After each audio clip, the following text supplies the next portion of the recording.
Mail for me? Yes, one for you.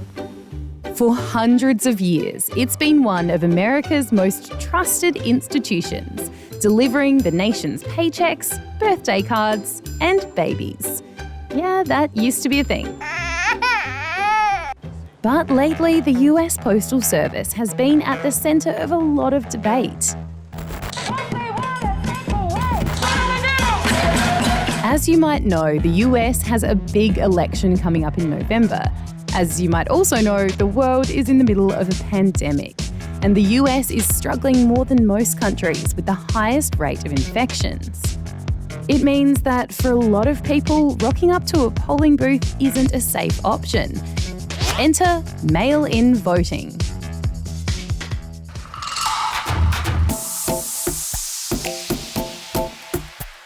That's an option that's been around for a long time for US voters. In fact, it was first used during the Civil War back in the 1860s to help soldiers cast their vote. And it's still used today by soldiers and all sorts of other people who can't get to a polling booth for all sorts of reasons. With more postal votes than ever expected this year, the US Postal Service's job has never been more important. But some people are worried it's not up to the challenge of sending out, receiving, and sorting through millions of ballots. You see, the USPS isn't what it used to be.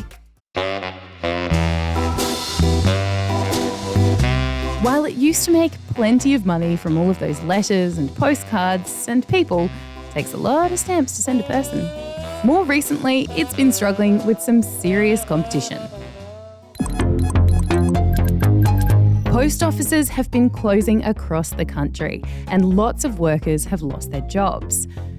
You see, the USPS has to make its own money. It doesn't get help from taxpayers, even though it's an independent agency of the US government. Although some people think it should be getting government funding, especially with an election coming up. The US president has just picked a new boss of the Postal Service, and he's announced even more cuts, which has made some people really angry. The Postal Service is under attack, and that means that our right to vote by mail is under attack. Then there's the fact that President Trump has made it pretty clear he's not a fan of mail-in voting, which he says can't always be trusted. But I also don't want to have to wait for 3 months and then find out that the ballots are all missing and the election doesn't mean anything.